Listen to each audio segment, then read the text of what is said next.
For nation देख रहे हैं आप, आपके साथ मैं हूं ऋचा शर्मा। बिहार विधानसभा चुनाव का बिगुल बज चुका है और सभी पार्टियां पूरे दमखम के साथ चुनावी मैदान में उतर चुकी हैं। हालांकि कोशिशें ये भी है कि अपने किले को कैसे सुरक्षित किया जा सके। न्यूज फॉर्नेशन के इस स्पेशल सीरीज में आज बात उस विधानसभा क्षेत्र की करेंगे जहां पर दशकों से कांग्रेस का कब्जा रहा है। ऐसे विधानसभा क्षेत्र जहां से किसी और पार्टी ने कभी अपनी किस्मत आजमाई ही नहीं है, क्योंकि कांग्रेस हमेशा से यहां पर जमी रही है, टिकी रही। हम बात कर रहे हैं बक्सर विधानसभा क्षेत्र की। हालांकि जिस तरीके से महागठबंधन में खटास है, ऐसे में यहां पर तस्वीरें धुंधली नजर आ रही।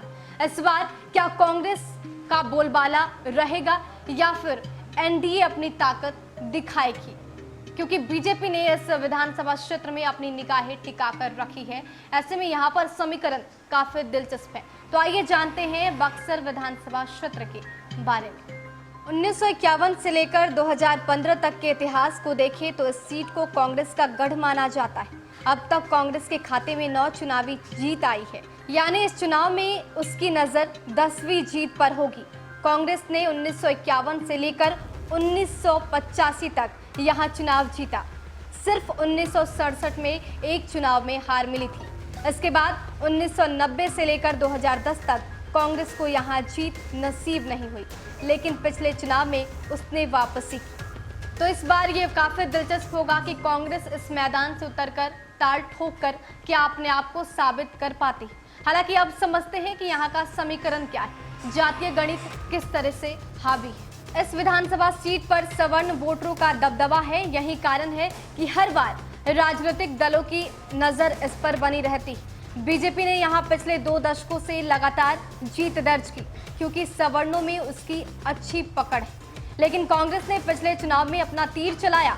बक्सर विधानसभा क्षेत्र में मतदाताओं की कुल संख्या 3.25 लाख के करीब है। इनमें 1,46,270 पुरुष हैं और 1,28,216 महिला वोटर्स। हालांकि ये सीट अपने आप में बेहद खास है, लेकिन अब नजर डालते हैं कि 2015 में यहाँ पर समीकरण क्या था और किसकी जीत हुई थी, क्योंकि ये बिल्कुल दिलचस्प सीट है और ऐसे में जानना भी जरूरी है कि 2015 का समीकरण क्या रहा होगा और जीत हुई तो क्यों हुई। 2015 के विधानसभा चुनाव में 58.5% वोटिंग दर्ज की गई थी। इस सीट पर कांग्रेस ने अपना परचम लहराया था। सवर्ण वोटरों की काट के लिए कांग्रेस ने यहां मुन्ना तिवारी को मौका दिया और जीत दर्ज की। पिछले चुनाव में कांग्रेस के मुन्ना तिवारी को 66,527 और भाजपा के प्रदीप दुबे को 56,346 वोट मिले थे। अब बात करते हैं यहां के स्थानीय विधायक के बारे में। इस सीट से विधायक संजय कुमार तिवारी उर्फ मुन्ना तिवारी ने कांग्रेस के लगभग 3 दशक के जीत के सूखे को खत्म कर दिया।